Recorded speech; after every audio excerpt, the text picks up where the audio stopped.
Welcome to Municipal Affairs. Last week, more than 400 municipally elected officials and senior administrators gathered at Alberta's Municipalities Spring Municipal Leaders Convention in Edmonton. This annual event is a pivotal moment for municipalities across the province, a time to come together, share perspectives, and engage in critical conversations with provincial cabinet ministers about the challenges and opportunities facing their respective municipalities. Among the many topics discussed, one issue stood out particularly pressing: the 2025 Alberta provincial budget. Now, with the budget recently tabled in February, we took the opportunity to sit down with several municipal leaders from across the province to ask the question on everyone's minds. Are municipalities better off today than they were before the budget was announced? The answers we heard were candid, insightful, and reflective of the diverse needs of Alberta's municipalities. From infrastructure funding to social services, municipal leaders weighed in on what this budget means for the future of their municipality and the residents they serve. So join us as we unpack these conversations, explore the budget impact, and give voice to the leaders working tirelessly to build stronger, more resilient municipalities across the province. Mayor, thank you so much for sitting down with me. We are at Alberta Municipalities Convention, which is happening about a week and a bit after the 2025 provincial budget, which was tabled. From a Calgary perspective, how did the budget deliver or not deliver for the city? The budget was a little bit frustrating for us. I mean, everybody was very interested to see that there would be cuts to income taxes. I don't think there's an Albertan or a Calgarian that would say that's not a good thing. However, it's certainly not proportional. So there is an education property tax that has been increased this year. And I hope people understand that the value of properties in Calgary is significantly higher than other places. For example, our properties are 45% higher in assessed value than Edmonton. So the average Calgarian residential property is going to be paying an additional $230 a year, whereas in Edmonton, it's only $90 per year. And all those taxes we pay towards education do not proportionally come back to our city. So we're effectively subsidizing other municipalities. And hey, we're happy to play our part to help others, but this is like an equalization payment. And that's really hard to take at a time when we are also facing affordability struggles in our city. And the second thing I would say is there's a lot of talk about growth in the province. The vast majority of growth in the province took place in Calgary, to the tune of 275 people a day moving to our city.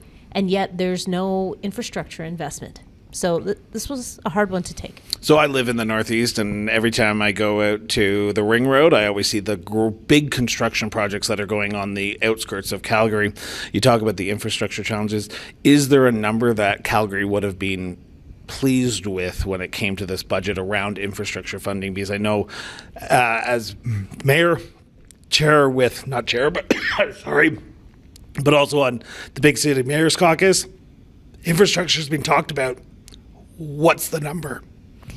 For us, the number is upwards of $400 million, and we have done research to that effect. So we have demonstrated that, I think 3 years ago when the Municipal Fiscal Gap report came out, that the gap back then was $311 million per year that we were short.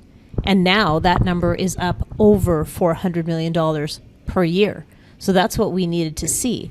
However, that's not what we saw, and I have to speak on behalf of all municipalities in Alberta. The funding and financing formula just doesn't work. It is underfunded. I was very happy that there's more money there than there was previously, so I'm not going to say, bad things about getting an increase, but it's not even close to what we need it to be, and every municipality will tell you that. Now, there's going to be a sticker shock along with the taxes this year because the education part of the property taxes are going up as well. How do you explain to residents of Calgary that this isn't all just us trying to make our city work? It's the province also increasing your taxes as well. So if you have an issue with part of your tax bill, go talk to them.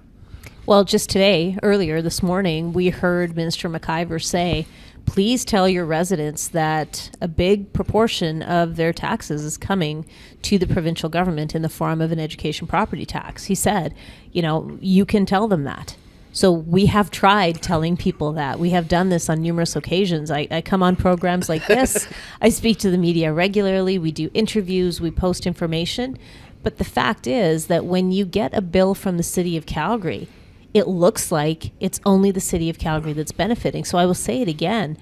About 31.5% of the property taxes that you are paying are actually going to fund education, not only in Calgary, but throughout the province. So I do hope Calgarians and Albertans start to realize what's actually happening with their property taxes. And let's not forget, while the provincial government benefits in part from property taxes, your local government does not benefit from income taxes that you pay.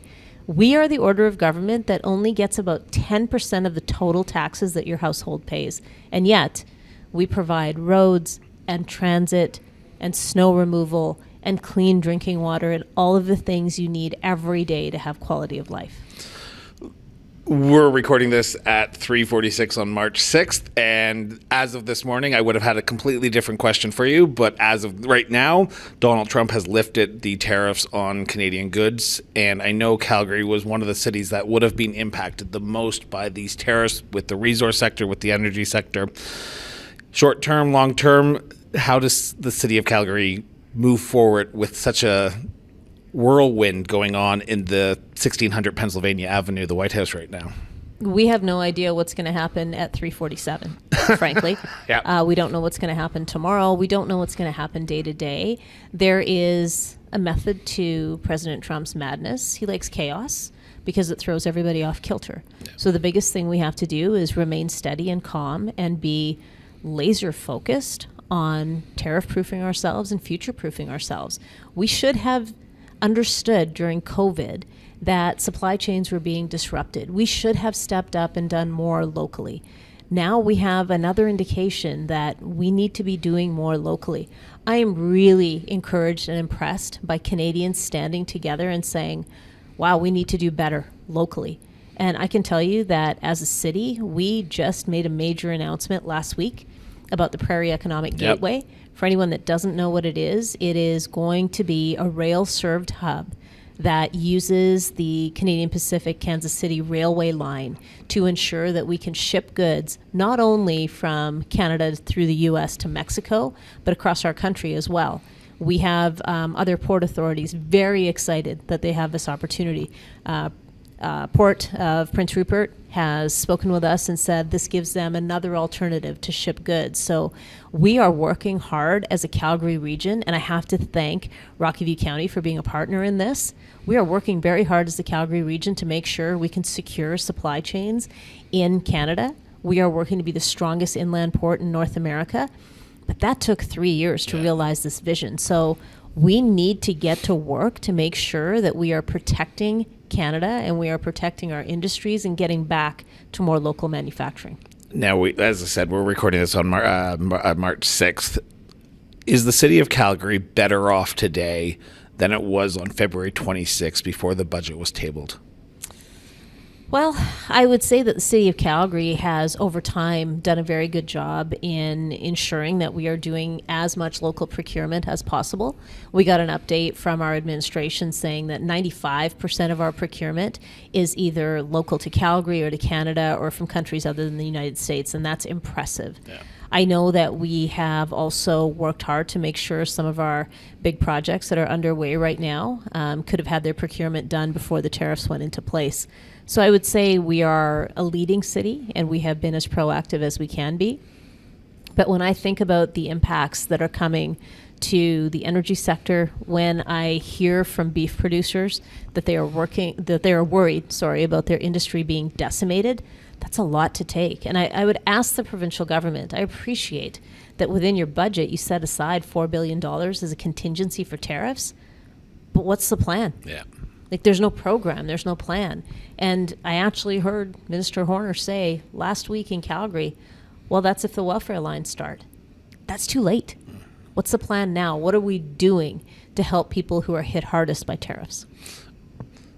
before I let you go, and I'm going to pause here and just ask you a few questions just for a story I'm working on. As of right now, we have a Prime Minister, Justin Trudeau. By this time Monday, we're going to have a completely new leader. Are you hoping to have a sit-down meeting with the new incoming leader of the Liberal Party / new Prime Minister whenever he or she takes over? I think it would be really important for the new leader of the party to understand what the needs of municipalities, especially large ones like Calgary, actually are. I'm always interested in sitting down with anyone who has a decision-making role at the federal level.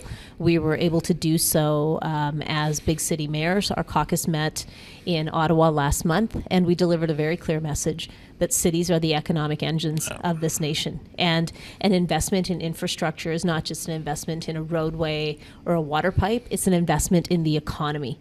So I continue to say, if it weren't for cities being the sites of economic prosperity, where would this country be? And if you want to increase productivity in Canada, and the Bank of Canada has told us we have lagged far behind our southern counterparts. If you really want to amp up productivity, start making those strong investments in Canadian cities that can deliver results on that. Are you optimistic about the future of Calgary with everything that's going on globally, with the economy the way it is, with the cost of living challenges that we're facing right now? Are you optimistic about the future? I'm incredibly optimistic about the future of Calgary. We have incredible people who are willing to do the work to make sure that we are strong into the future. I believe that we have taken some very big and necessary steps to revitalize our downtown, to increase our public safety efforts, to increase investments in infrastructure. We've been working hard as a council to make sure that we are looking to the future, and I have tremendous faith that our city will continue to be the strongest in the nation. Perfect. Thank you so much, Mayor Condick. Thank you. President Westerland, thank you so much for sitting down with me. Provincial budget was tabled last month in the Legislative Assembly. From a rural municipal perspective, what were the good, the bad, and the things that you can go away thinking that we have a partner in the provincial government? Well, I think you highlighted it quite well. There is some good, there's some bad, and there's some ugly in there, and there is definitely some opportunities to work together. So I'll probably start off with I guess we'll start with the negative side, and then we'll get into the positive side. But obviously, RMA just released a infrastructure deficit report, so this is no secret to your listeners, but $17 billion right now in infrastructure deficit on rural Alberta. That's 85% of the land mass in this province facing that massive infrastructure deficit. So that is a huge issue. This budget definitely didn't address any of that, or to the tune that we were hoping. The other significant loss and decrease that we've seen was obviously on the wastewater and water side of the house too as well. So again, a huge disappointment for rural Alberta and our rural communities on that side. And STIP funding. So that is our bridge and our culvert files. Again, decrease there too as well to that funding pot. And Chris, you and I both know it's our rural infrastructure that feeds the GDP in this province. It's what feeds our urban centers. Our road network is vast. It is complex, and that funding needs to be in place. We need to be making sure not only we're moving people places, but we need to be moving products, whether it's oil and gas, forestry, agriculture. This is where it comes from. It comes from my backyard, and if we can't keep up with that infrastructure, obviously it's going to be detrimental to economic growth and opportunities within this province. Now, GPOT funding, which the province will look at, and they'll say this is a win for municipalities. I would hazard a guess that there's not a lot of rural municipalities that have a lot of government land that they would benefit for this GPOT. What do you see as the big win in this budget from your perspective? Because you talk about the bad, but what was the win that you can go away and say, we have something here that we can work with at least, or a little nugget that we can start planting into a tree? Yeah, and you were right. We don't have a lot of land that is affected by by the GPOD announcement. But it does help out, and it does help out our neighbors. So we're quite happy for that too as well, because the spinoff does affect both of us.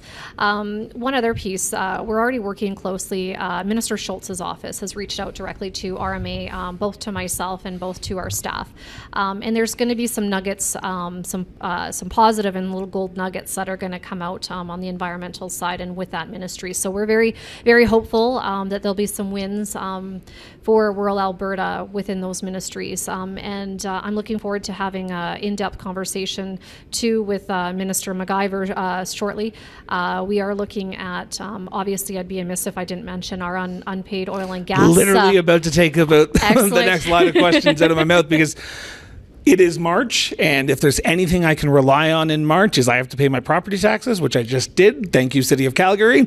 I need to wait for a news release from the RMA saying that there's more money that these zombie companies are not paying to the rural municipalities, and I'm going to get a tax bill for my next set of taxes. And you pay your taxes because you don't want the municipality to take your property. How has the file moved forward on the unpaid oil and gas property taxes? Because when I speak to whether it be Newell County Reeve, MD of Willow Creek Reeve, Lacombe County Reeve, this is the topic that they're talking about. And they are getting, and I'm going to paraphrase, pissed off. And that's okay. There is no elected official in this province, I think, more frustrated by this continuance of this issue. So I've been on council for 15 years and been with the board for 7 years. Prior to being president, obviously, I was VP. This issue was already in the works when I came on the board in 2017 and continues to still be there. So as you can tell, I'm quite annoyed, very frustrated with it too as well. We did do our annual survey. The numbers are in. We will be releasing them here shortly, just prior to our spring convention. Surprisingly or not surprisingly, the number is just as big as it has been. Will continue to grow. I just cannot believe that we continue to allow oil and gas companies to operate in this province and not pay their property taxes. Is this a failure on the part of the province, or is this a failure on the part of the AER? Both. Really? Yes, I think there's blame to be laid, and I don't do, and this is pretty heavy language for me. I think I'm very that's why very that's why I love having you on the show, because I know Rogers will pick this up right away and play it. So that's why when I go, if I need a municipal bestie to talk to, it's Cara Westerland. So let's have a frank discussion about this. As I said, if you don't pay your property taxes, I don't pay my property taxes. There's mechanisms in place for the municipality to come in. Obviously, what happens is we force the sale of your property. You get the balance after we take our tax money. We don't have that mechanism in the oil and gas industry. So some oil and gas companies out there have figured out this loophole, and they continue to abuse it. All we've been asking for from the GOA and from the AER is put a regulation in, put a legislative change in that says you cannot operate on Alberta soil unless you pay your taxes. And the AER can also look at changing some regulations from as simple as you can't transfer licenses from one kind of company to another. There is some provisions. They'll tell you that they've made some changes. I'm going to tell you, I'm going to be the first one that tells you. If you go and look on their website right now, there was just a transfer March 4th. I can't get into all the details, but there was transfer yet again from companies, zombie insolvent companies just transferred. So obviously the message is not getting through. I will continue to hound the government as much as I can on this topic. But, quite frankly, Chris, I'm fed up with it as well. And this is affecting municipalities greatly. I was just talking with the Reeve from a northern municipality, 34% of their revenue from one company. And this is they believe 2 or 3 that they haven't received that funding. So we're talking significant cuts. Like they're cutting administration, they're cutting projects, the bare bone structures. Their roads obviously aren't getting maintained. And it's going to come to a head because this industry uses their roads too as well. And I don't know, at the end of the day, do we just start shutting and banning these companies from using our roads? Because I think it's going to come down to that. Something's got to change, and the breaking point is here now. We've got municipalities on the brink of bankruptcy and insolvency themselves because of the crap that continues to happen in this province. And that being said, I love oil and gas. I want to be loud and clear. I come from the Brazeau County area, so I have a deep appreciation. Actually was an owner and operator of an oil field company for a number of years. There are some great companies out there. This is a handful of companies that continues to put a black eye and a black daub of oil on industry. And I think enough is enough. Let's get it. It's a simple fix. Everybody's going to tell you it's a complex issue. Chris, it's not. No. Pay your taxes. If you don't, we seize your assets, and we move on. Well, it's not even that, because there's a lot of times where there's the farmer, the agriculture sector that is playing a role in these land leases as well. But my final question that I have before I let you go, because I know you're a busy woman and busy president, are rural municipalities better off today than they were on February 26th before the budget was tabled? Oh, that's a difficult one. That's why I asked the difficult questions. My honest opinion? Yep. No. I think we are going to get further behind. And unfortunately, at the beginning of the interview, I brought up the fact that we're facing a $17 billion deficit with our infrastructure. And as I noted, some of the core funding and grants that are available have been cut and reduced. And that's going to affect us greatly. And unfortunately, the only thing that we're going to look at now is either property tax hikes, cancellation of projects, or municipalities, quite frankly, handing the keys in because they're bankrupt. They can't continue doing this and can't continue to move down the road. I often say the province. Are you pessimistic or optimistic about the future? I am optimistic. That being said, I think there is an opportunity for us to sit down with the provincial government and try and work through some of these issues and stick that long range lens on it too as well. A quick fix today and tomorrow isn't going to help our growing infrastructure deficit, so we can sit down and have some hard discussions. I know we talked about LGFF. We didn't mention in this interview there was a bit of a bump there. Yeah. But next year it's expected to go down. Exactly. And then potential tariffs, it's going to go down even further. Yeah. Reeve Swanson, thank you so much for sitting down with me. Budget 2025, the provincial government tabled it in the Legislative Assembly early last week. Were there goods? Were there bads? Were there anything that Clearwater County can look at and say, at least they're listening to us?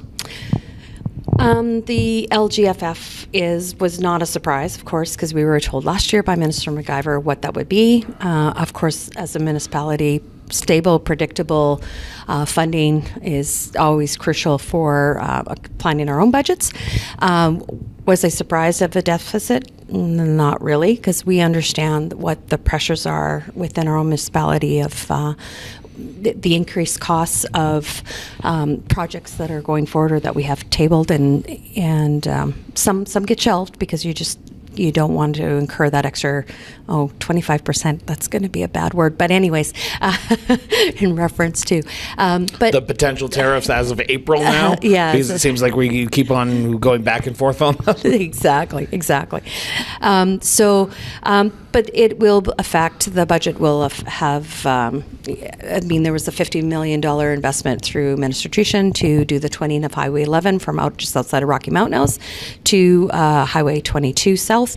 It's a welcome. It's a dangerous piece of road, but ultimately it offsets some extra service roads that will be on the county's plate now in the future to maintain. So we'll see what that looks like going forward. But it's the gas prices, it's the extra costs on procurement. What was the want that Clearwater County wanted? Was there a specific project that you were looking for help from the province in this budget, knowing that there was going to be a tight budget to begin with, but everyone has their wish list? Oh, for sure. For me and the council, we've been blessed. We're in a good spot per se. The wish list is long, or the want list is long, and I mean any kind of help would have helped maybe bring those projects forward earlier than later.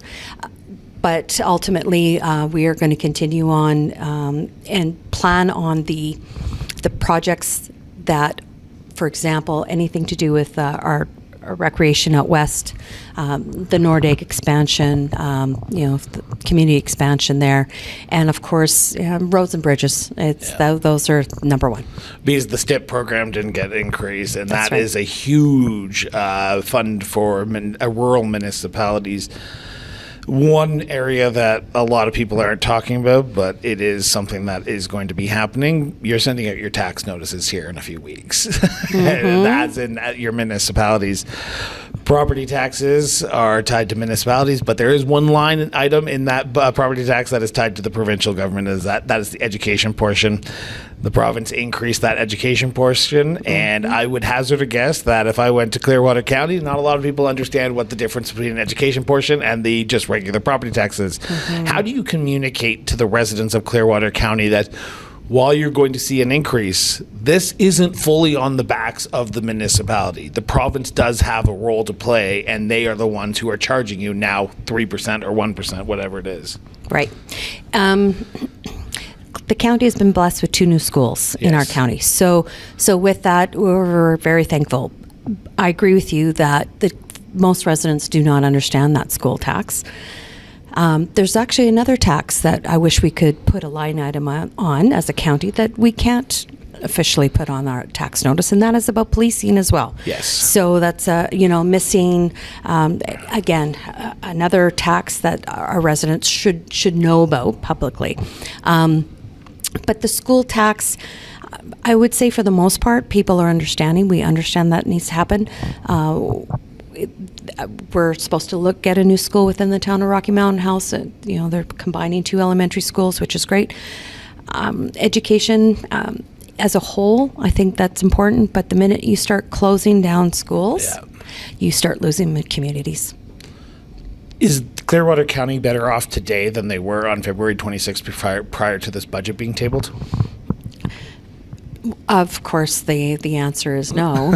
In every day, you're losing those inflation dollars. But I would hope that I see that hopefully the Bank of Canada will start lowering some rates. I think give that those mortgage rates, start to lower the affordability for people and families to be able to afford just the everyday day-to-day expenses, whether it be food, gas, their lodging. So that's where we are. At the end of the day, we're doing what we can, but the community has to understand that services may have to come at a lower. The service level might have to be lowered. Yeah, exactly. What's next then? Because you're about to pass your budget, because your actual budget, because you're waiting for line items in the provincial budget. What does Clearwater County do next? Because you're in this transition period still. You're coming up, if I'm not mistaken, on your almost 100 days in office as the interim Reeve of Clearwater County 2.0. Yep. What's the next steps now that this budget's here and you have to pass yours? Yep. And we did actually pass our budget in December. So then again in January when we were the interim. So we're there. We will establish the tax rates in the next month, but we have a very aggressive construction season. Yeah. So we are going to be focusing on that, especially with our broadband. And I know for myself, it's getting out there and advocating for this infrastructure and trying to attract development and businesses that would like to locate and actually we have a wonderful backyard, and it's just finding people that would like to do remote work. And visit, because I believe it's a beautiful area. Reeve, thank you so much for doing this. Thank you. Mayor Elbers, thank you so much for sitting down with me. Budget 2025, the Alberta Budget 2025, got to make sure I say that with the border city, was tabled last month in the Legislative Assembly. Was there anything good? Was there anything bad? Was there anything that you took away thinking that you have a true partner with the province on the Alberta side of the city? Certainly, because of our city's uniqueness, as you mentioned, Chris, thanks very much for the opportunity. We have some provincial buildings in Saskatchewan in the city and some provincial buildings on the Alberta side from the government of Alberta. So it has a small impact. We see about a $40,000 uplift on our property tax, which is appreciated, that's for sure. That's the number one plus. From the other perspectives, we didn't see a whole lot else in the budget that was beneficial to the city directly.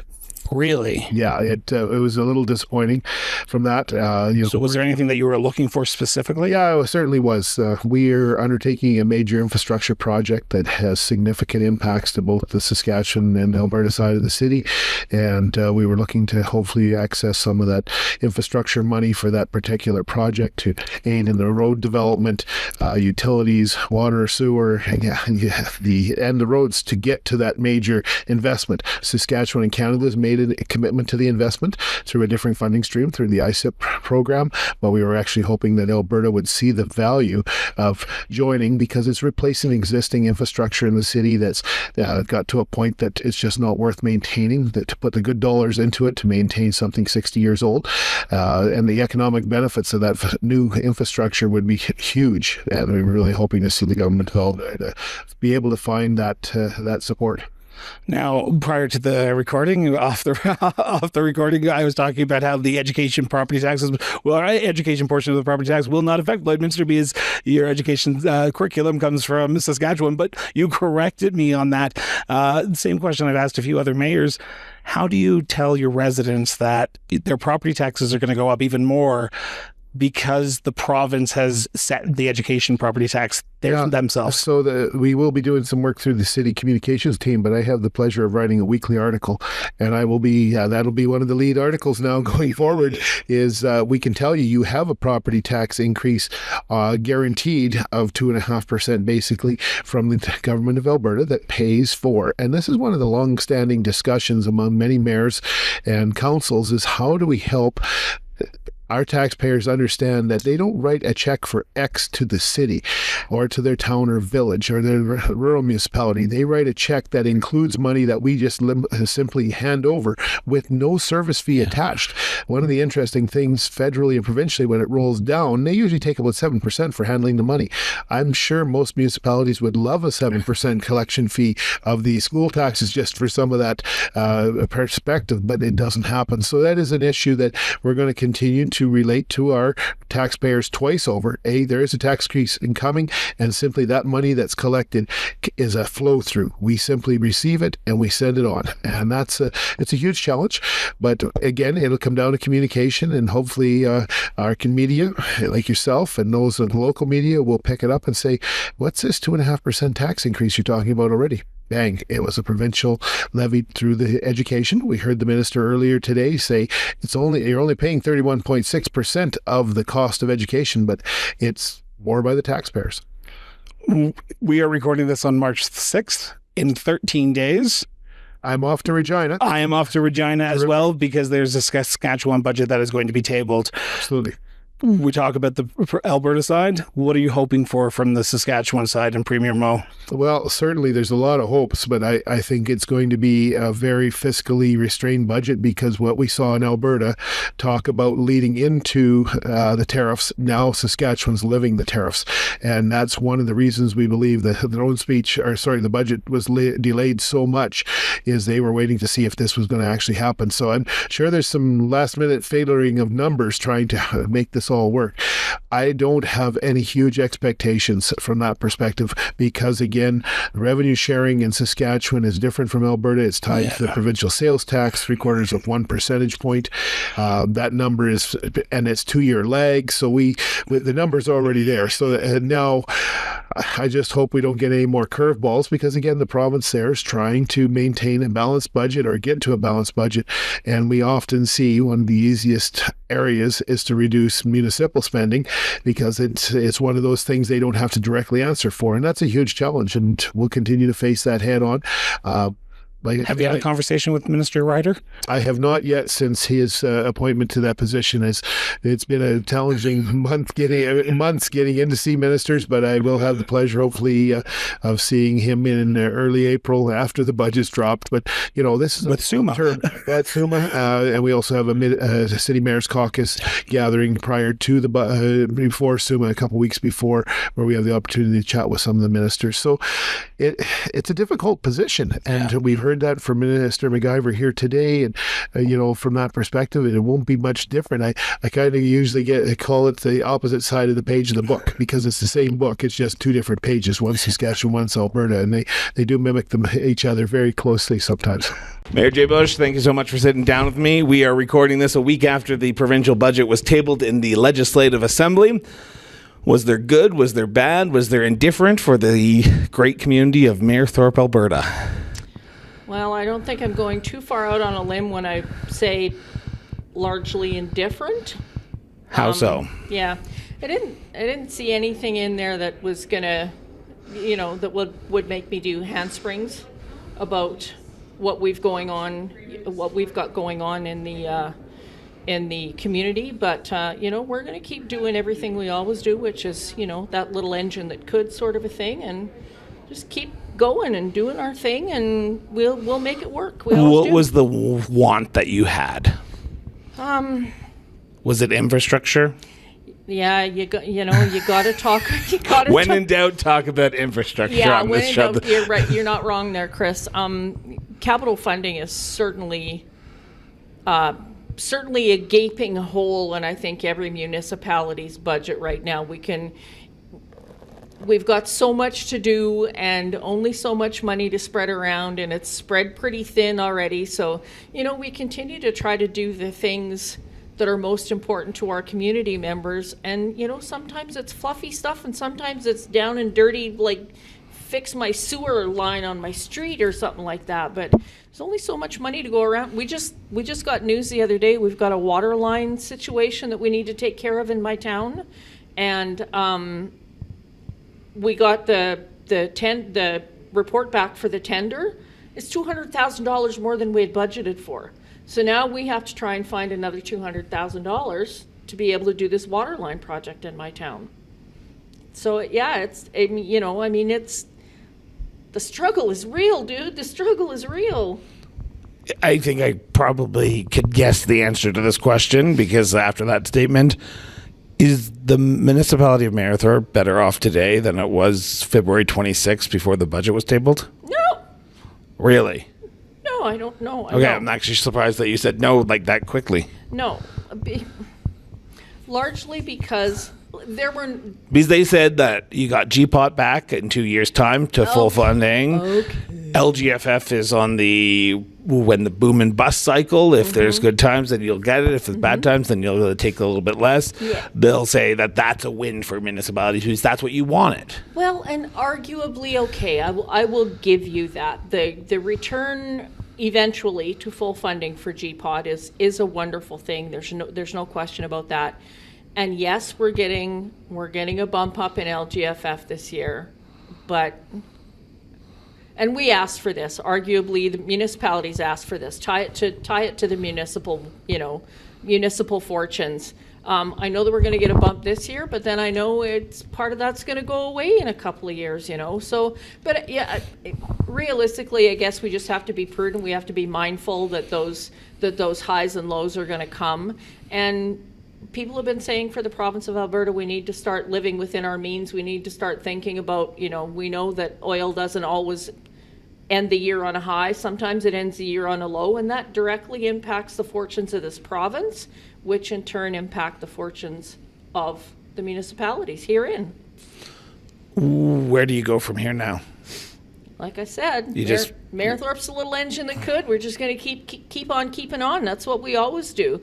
We'll chase more federal grants, although that comes with an added layer of red tape now because we can't interact federally without permission from the province. But I mean, we're just going to keep chasing those federal grants and keep finding ways to collaborate with our neighbors and our partners in the community, which includes our county counterparts and our neighboring county and some of the municipalities around. And we collaborate wherever we can. We're part of the RETA, the Regional Economic Development Alliance in our area. We're part of that. So we're just going to continue to find those ways to partner with people who may be struggling in the same areas that we're struggling in. And yeah, we're just going to keep on keeping on because that's what we know how to do. Perfect. Thank you so much, Mayor. You are welcome. Deputy Mayor, thank you so much for sitting down with me and speaking on behalf of the city of Okotoks. The city of Okotoks? Town of Okotoks. I'll just say the city because you guys are that great. Budget 2025 was just tabled in the Legislative Assembly. Municipalities were asking for more funding. What did the town of Okotoks get from this budget? What were the goods, the bads, and the... Yeah, I think so. For the town of Okotoks, we're really happy that the budget included a new high school for the town, public high schools. We're really happy about that. We do want to thank the government for listening regarding the GPOT program, so the Grants in Place program. So municipalities really spoke about that, and they heard. So we're happy to see that. With regards to the high school, we're really grateful to have that. But with that, there is a large provincial education requisition amount this year across Alberta, and we have a really high assessment base in Okotoks. So Okotoks residents are actually going to see a 22% increase on their education requisition taxes in Okotoks. It's really big. So for those, the education portion is set by the province of Alberta. It is not set by the municipalities. How do you explain to residents that basically what I just explained? Because the tax increase is going to have to happen because the province has downloaded this responsibility onto municipalities. What's the message that Okotoks Council and the town of Okotoks has to give to residents to ensure that you don't get the flack, because it's not your fault that this education portion is going to be put on the property taxes? Yeah, and it's going to be a challenge for sure. And I think that was actually asked of Mr. McIver today, and he basically said, let your residents know that you are collecting the tax on behalf of the province, and that's all we can do, right? The province has asked us to collect that education tax. We're doing it on their behalf. He did mention too that provincial costs are increasing in Alberta, and that's why you see a larger piece of that. But it's going to be really important for us to communicate it to our residents, and we might not reach everyone, and they might still open it and see a huge increase which we don't have a control over. And I think that's just about being in politics. Sometimes you just take it, I guess. One of the things that I know from your conversation with yourself, your council colleagues, and even the mayor, your town is growing at a quite rapid rate. People want to move to Okotoks. Now, this school is a good first step. Mm-hmm. Infrastructure is another good first step, but there wasn't much. Mm-hmm. GPOT, we can talk about that. What would you have wanted to have seen in this budget to help Okotoks out? Sure. I think that, again, like you said, the high school was a really good start. I am going to be... This, I think, was a difficult budget for the Alberta government. They're facing a lot of challenges. I would have liked to see, in terms of library funding, I would have liked to see an increase. Mr. McIver did mention today he understands how important libraries are. There is no increase in the budget, and the challenge with that is that libraries are such a central unifying part of communities, and especially for those new residents you're talking about, they can go there for free. And what's going to happen, I believe, is that the libraries need to continue to function. They need to accommodate that growth, and they're going to come to council asking for that increase in funding if the province didn't provide it. So I would have liked to see that. I get why it didn't happen, and also to FCSS funding. That stayed the same as well. That is another huge part of our communities that benefits residents and really adds to the social well-being. So to not see it increase, I understand why. I get it, but I would have liked to seen that as well, because it helps a lot of Okotoks residents. Is Okotoks, the town of Okotoks, better off today than it was on February 26th before the budget was tabled? Even just to have that high school, I'd say 100% yes. We are growing so fast. Our schools are, we needed another high school. So we're not worse off. We got a new high school, so I am happy about that. Awesome. Mm-hmm. Deputy Mayor, thank you so much for this. You're very welcome. Thank you. Councillor, well, I guess I can call you Director as well, because you're now Director of Alberta Municipalities, but Councillor Pender, thank you so much for sitting down with me. Budget 2025 was just tabled in the Legislative Assembly last month. From a Calgary perspective, from a Ward 11 perspective, what were the good and what were the bads, and what did you take away from it? Yeah, thanks for having me. So I want to talk about a couple good things that did come out of it. So probably one of the first things, so continuing to fund upstream reservoir on the Bow River. So especially for both for drought and for flood mitigation, really, really important to be having and continuing that conversation and studying that. So that's one really good thing that has come out of the budget. I would say the other second good thing was the funding for contemporary Calgary. So supporting a strong arts sector, activation of the west end of downtown to continue with downtown vibrancy. Those are, I would say, the two good things that really came out of the budget. As for the rest of the budget, while we had a bump in LGFF and we're having lots of conversations about it, LGFF is a roller coaster. Yeah. And so it is actually, while we are able to maybe materialize a few things this year with an increased funding, knowing that that funding is going to drop in future years due to, future revenues of the province predictions, it's really hard to sustain that capital investment in the city. And so while, yes, we have more this year, it's not actually quite the win that we necessarily think it to be. So I would say we need to continue to advocate and have conversations around funding for municipalities, especially when we have an infrastructure deficit. Other things that are really concerning to me, and these are both provincial and local issues. So again, the flatlining of the library budget, the flatlining of family community support services. And the other thing that I really notice, and there has been a decrease and not a rise, is some of the funding, the grants funding that are through CFEP and SIP. So Community Facility Investment Program and the Community Investment Program. These are programs that our nonprofits rely on. And in a time when we have more people coming, we have more people who are having financial hardships and accessing our nonprofits for services, the ability for those nonprofits to get both capital funding and operational funding, facility funding for upgrades, and that's everything from community associations to sport and rec groups. It's deeply concerning that the province continues to underfund those organizations, especially with aging facilities and increased costs. Now, I've joked a few times with a few mayors that I just paid my property taxes. I live in Calgary. You represent Calgary. We're probably expecting to get our tax notices being sent out here in a few weeks from now, if not next month, if not this month. One of the big takeaways was the increase to the education line on the for taxes, and that is a tax that municipalities collect and literally just give over to the province. Most people, I say this respectfully, would not know the difference between the property tax and the education tax on your bill. How do you convey to the people of Calgary that while there is going to be a slight increase, there's going to be now a bigger increase because the province is downloading that responsibility to pass that tax on to the taxpayer?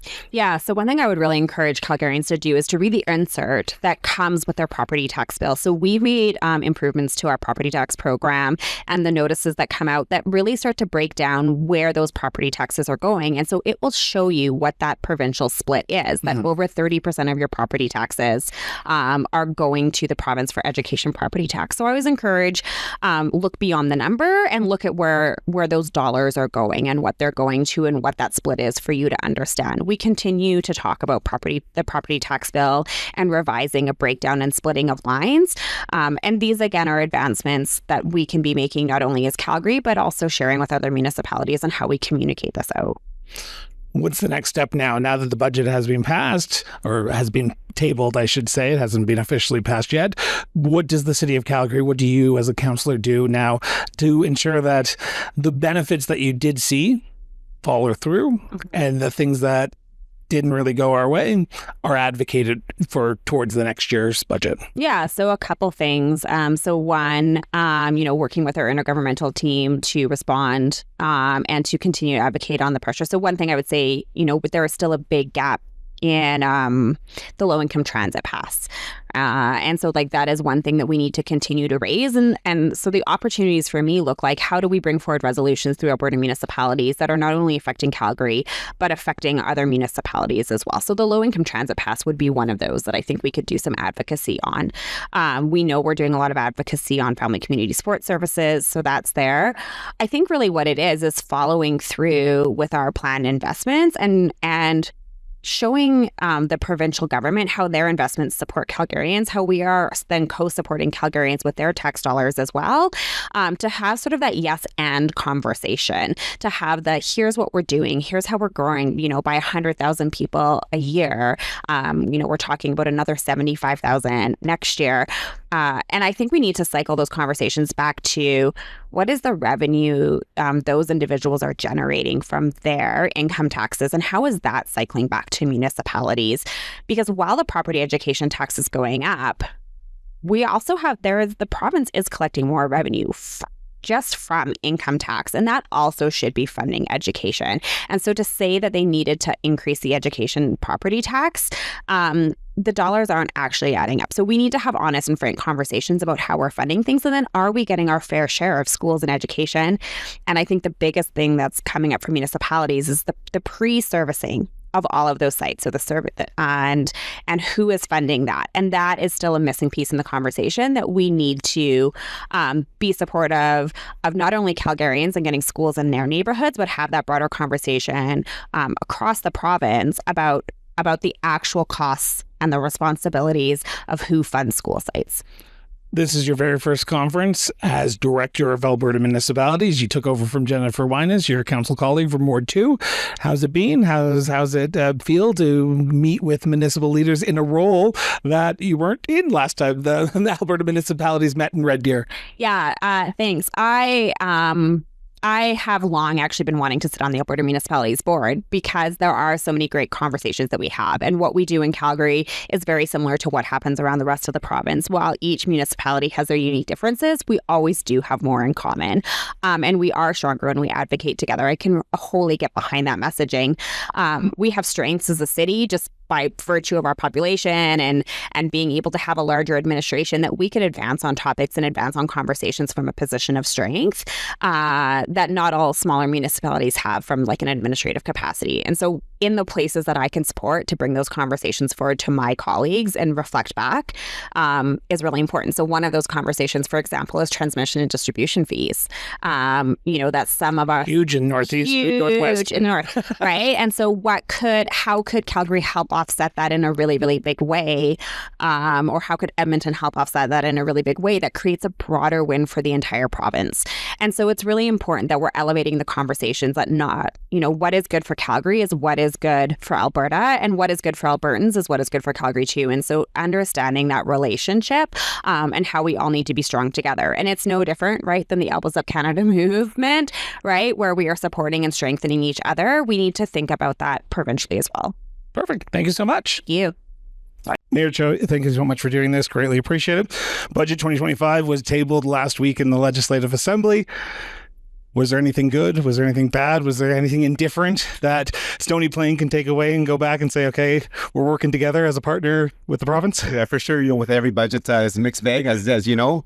I think one of the benefits for the town of Stony Plain is the increased funding for the GPOT. So grants in lieu of property taxes. As you know, Stony Plain has quite a few provincial buildings in our community, so that will help our community a little bit to lessen the tax rate. Was there anything that you were specifically looking for that you didn't get? Just increases into the Growing Communities Fund. That was a $60 million fund that was announced a couple years ago. They did 1 year of it, and it's no longer in the budget. And that was to kind of address the concerns of the growing municipalities that are having just a harder time because of the population growth in Alberta. Not all municipalities grow at the same rate, and that was kind of nice to have that kind of be acknowledged, and a little disappointing that it was not carried through to the next couple of years. Now, assessments have gone out, tax notices are about to go out for the Stony Plain. Property taxes, while you try to keep them low, are about to get hit because of the education portion of the property tax. How do you convey that message to the general public of Stony Plain saying, this isn't our doing? If you have an issue, go talk to your MLA.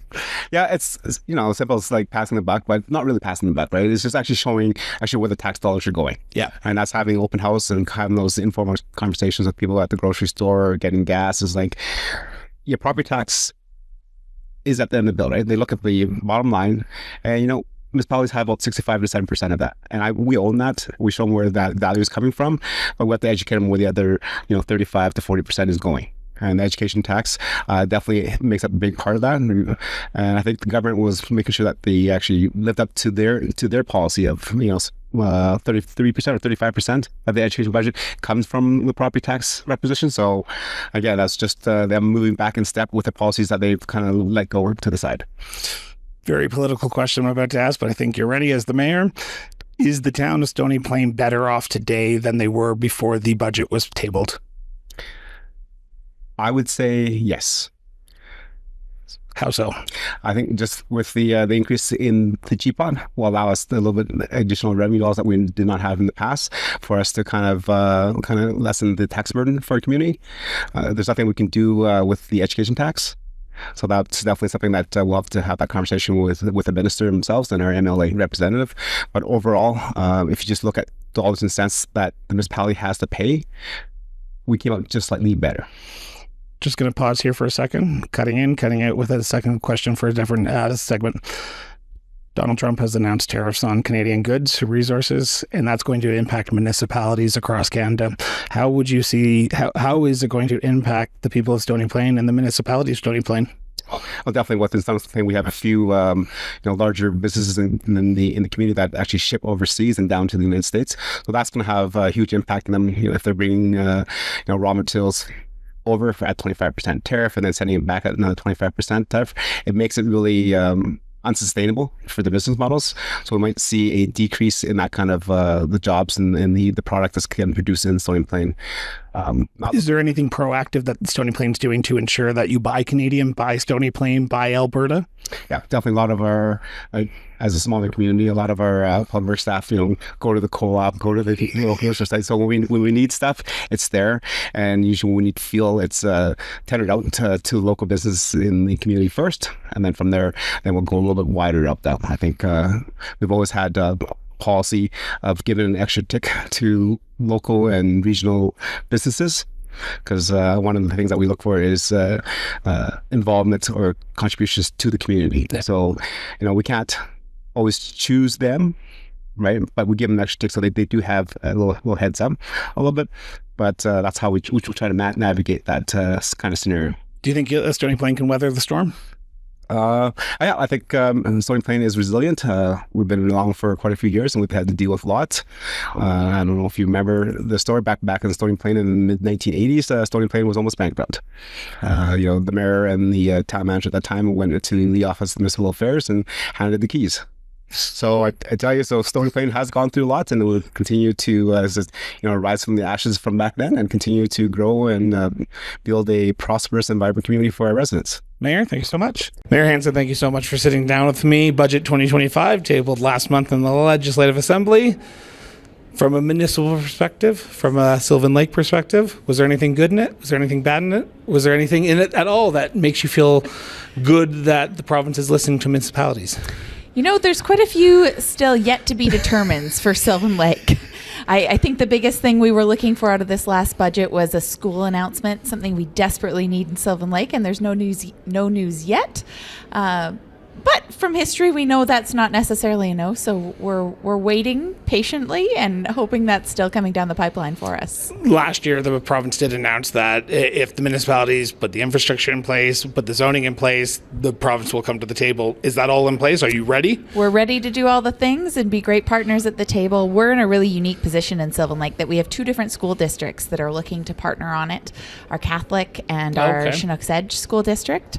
Along with the municipality, we hope to have some sort of a municipal component there. So all the partners are at the table and ready to play. We just need the province to play ball with us. So while it sounds like there's a lot of balls up in the air right now, was there anything that you took away thinking, okay, at least this is a good start. This is a good seed to plant to potentially grow into a tree that we can sit under in about 20 years?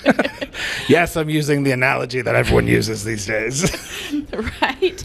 Nothing that we have pulled out yet, to be honest. Was there anything specifically besides the school? Was it more infrastructure funding that you were looking for? That was the biggest one. We're still waiting on answers when it comes to many of our big infrastructure projects. Really hopeful that maybe there's some announcements coming there, but certainly no breadcrumbs dropped specifically for Sylvan Lake out of that budget. So it seems like if it's a non-budget, how do you move forward then? Because you have so many challenges. I've had you on the show. We've talked about a few of them. How do you move forward? Because you can't just raise property taxes 100%, 30%, 20%, 10%, like 5% even is struggling for people. How do you move forward now then? Unfortunately, it looks like slowing down projects. If we don't receive the support through funding, it means we can't do as much this year, and that just puts us in a really dangerous situation, especially when it comes to water infrastructure is one of our biggest needs in Sylvan Lake. And without Without the funding support, it means projects that could be done in a year or two might take 5 or 6 years to get to the point of completion. And that's not ideal. That's putting everyone at risk. Our infrastructure is a similar age of many other municipalities that have made the news lately, and we hope not to follow them. We want to be really proactive in that, and we're just not able to without the support. Are you optimistic about the future then?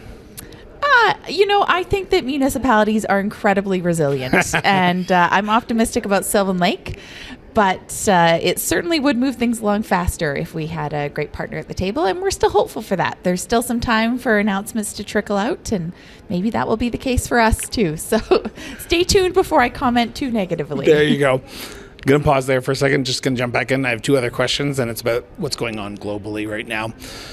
U.S. President Donald Trump has implemented a 25% tariff on Canadian goods, 10% tariff on resources. Municipalities have been on the Team Canada approach, trying to get people to buy local, to support local, to buy Canadian, buy Albertan. What is Sylvan Lake doing in the short term right now to ensure that if there is any economic fallouts of this tariff, which there will be, it doesn't impact as much as it could? That's tough. A little bit of a still to be determined in Sylvan Lake still. I mean, as a municipality, we have a pretty narrow scope of the things that we can affect, but we certainly can. But your procurement of like who you hire to build all your infrastructure projects, which we need money for, you can look at only Canadian companies, can you not? Yeah, there are some opportunities there, and it's certainly something that we are on board to do. And I think we've always had a bit of a local first approach in Sylvan Lake. We see residents really tend to support our local businesses, and I think that will continue. It's really just strengthened that resolve in most residents that we see, and I hope that follows suit municipally too. Are you optimistic, and I keep on saying optimistic, are you pessimistic about the future as we enter into a complete new era of economic uncertainty? I am terrified for the future. I know I shouldn't laugh at that, but uncertainty is the absolute worst thing when it comes to municipalities and the long-term planning we're trying to do. And right now, no one has a crystal ball. We don't know how this will affect us, but all signs point to bad. And hopeful that maybe that's not the case, but I think we have to be realistic here, and it's not looking great. It's certainly going to affect us. Mayor Hansen, thank you so much. Mayor, thank you so much for sitting down with me and talking about Budget 2025, which was just tabled last month in the Legislative Assembly. Got to ask a simple question. Was there anything good? Was there much bad? Or how did the budget deliver for the village of Duchess? I think some parts of it was very good. There was a few parts that should have been a little better. But in the times that we're in now, and with what they actually are going to do with schools and infrastructure, I think the budget wasn't too bad. It could have been a lot more. I'm glad it's not. I wished it was a lot less, but these are the times we live in now. One area that the province would look at would say that GPOT funding increase, LGFF, is still going to be tied to municipal funding. Was there a request or a want from the village of Duchess that you were hoping for in this budget that wasn't there? It would have been nice to have that LGFF? LGFF.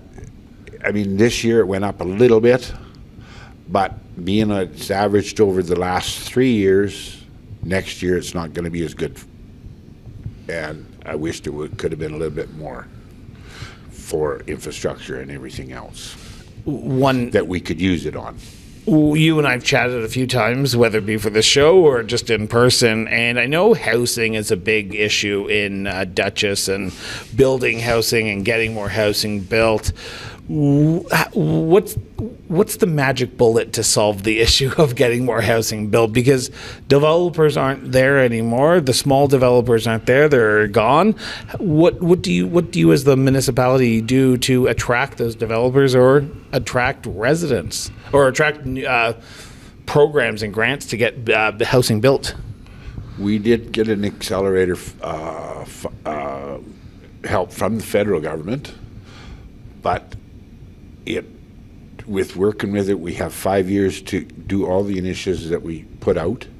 which was changing bylaws, having lots lowered in price, and just there were 6 initiatives that we had to do, and we've pretty much got them all done. And we have to have 19 houses, either whether it be mobile homes or RTMs or stick-built houses, and then we will get the full $500,000 from the federal government. Are you optimistic that you can do that? We've got about 4 or 5 already, and we've got a couple more or another lot that is definitely, well, I shouldn't say definitely, because the people aren't, they went on holidays, and when they come back from down south, they're going to look at having another house RTM moved in. Final question before I let you go here, Mayor. Is the village of Duchess better off today than they were prior to the budget being tabled on February 27th? I don't think it's better or worse. If we had some money, we could build the houses. Yeah. We've got a few things in the oven that we're looking at to build some houses on lots that we have, and hopefully they become fruitful. Well, here, I'll be following the story as it unfolds. Thank you so much, Tony. Thank you very much, Chris. Always a pleasure, man. Thank you so much for tuning in for another episode of Municipal Affairs. Now, we hope you've enjoyed today's conversation and gained some valuable insights into the world of Alberta municipalities from our local elected leaders. Now, if you haven't already, be sure to subscribe to the show on your favorite podcast platform or here on YouTube if you're watching it. And don't forget to follow us on social media at Cross Border Networks on the majority of the social media platforms. To find out even more about the communities and the people we feature on this show, Municipal Affairs, or our sister shows, Political Trenches, Local Government at Work, or even the cross-border interviews, be sure to follow us online at crossborderinterviews.ca. Your support means the world to us. So share this episode with your friends, your family, and yes, even your community. It helps us get the word out. Until next time, stay informed, stay engaged, and we'll see you next time here on Municipal Affairs. Till then, everyone.